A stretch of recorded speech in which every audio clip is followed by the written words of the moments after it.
Biraz alçalım.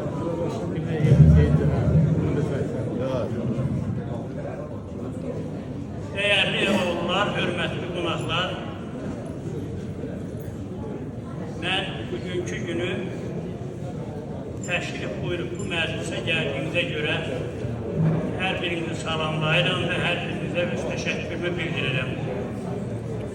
Bu tədbirin ərsiyə gəlməsində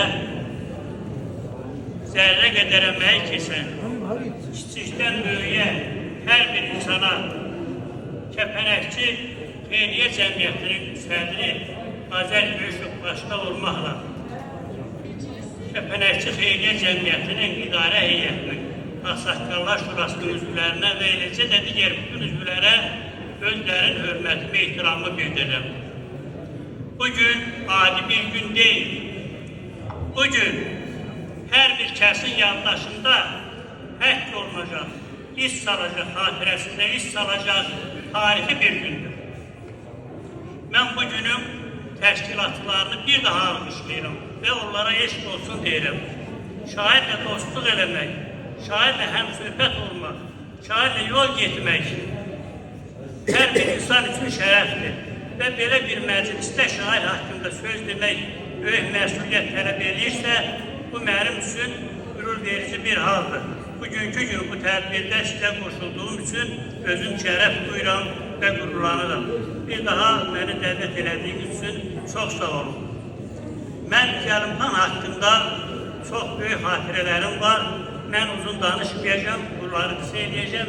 Yalnız bir gün bir məclisdə olanda Zəlimxanın sözündən təsirlənib yazdığım Paya bax Allah, paya bax şiirinin son bəndini deyəcəm. Şairlə məclis qurmağın bir ömürdür hər bir anı, arzusuna çatdı sanki kimlər gördü bu dövranı. Kəpənəkçi bəxş edib Borsaliyyə Zəlimxanı, paya bax, paya bax.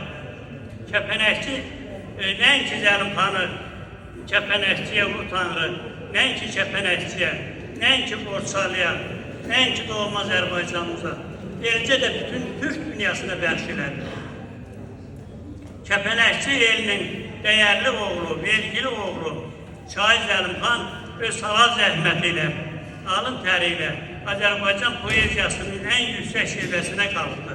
Öz qartal qanatları ilə və o zirvədə şah kimi dayandı, məğrur dayandı, qürurla dayandı.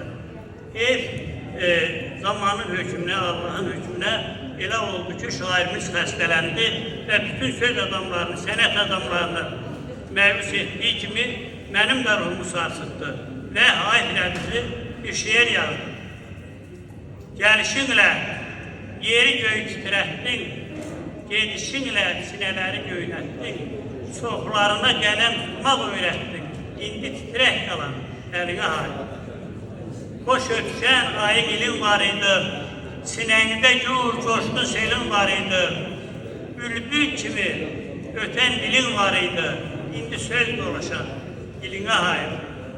Əcəl gündən gözüm kömrüm tox oldu, sevənlərin, dost tanışım çox oldu, şəvə kimi qara telin yox oldu, dərdindən ağaran telinə hayır. Başa qar yağsa da bel bükülməyə söylədin, başına gələcək yəqin, öldün hər azaba, dayandın mətin, hər dəftən əyilməz, belinə hayır. Bağban oldum, bağ məslədim ürəklə, ömür sürdüm, boş arzuyla, diləklə, indi əlləşirsən qanlı fələklə, sənsiz açılacaq gülümə hayır. Bir sağalmaz, əldə düşər olalı, rəngin ruhum saralıban solalı, gəzir başı dərdli, başı havalı, ağır kəpənəkçi elinə hayır. Nədən belə gəldi hökmü zamanın, bədəsiz yazıldı ölüm fərmanı. Ay Nəsrəddin, Zəlimxansız dövranın gününə, ayına, ilinə hayır. Hayır, çox hayır ki, Zəlimxan aramızdan tez getdi.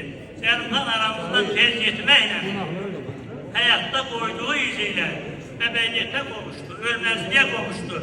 Mən şiirlərimin birində yazmışdım. Dinləyin ey insanlar, bir nəsihət sözüm var. Bu dünyanın malında ne kömür ne gözüm var. Hiç ne ebedi değil, bilin fani dünyada. Şah da olsanız eğer, ömür gedecek kadar. Çalışın layık olun, insanlığa, boşada. Kimler iz koyup gelir, ölmez olur dünyada. Zəlimxan poeziyamızda, öz həyat yolunda, ömür yolunda koyduğu izle ölmezliğe kavuştu, ebediyete kavuştu ve hatire dolu bir ömür yaşadı. Necəsi öz təbiriyle desək, yanan ocaqların o demən oğlu, sey pərvanəsi, söylsəmən oğlu, bir torpaq dərisi, bir vətən oğlu, Zəlimxan özü var xatirələrdə. Zəlimxan onu severlərin xatirəsində, qəbrində daimi yaşayacaq. Onun bizim başımızda üstünde olan ruhu şad olsun, mekanı cennet olsun, torpağı yüngül olsun. Sizler de var olun. Dikkatinize göre teşekkür ederim. Sağ olun Şahin, sağ olun. Teşekkür edirik, çok sağ olun. Minnətdarım. Değerli qonaqlar, çıxış üçün söz verilir. Elimizin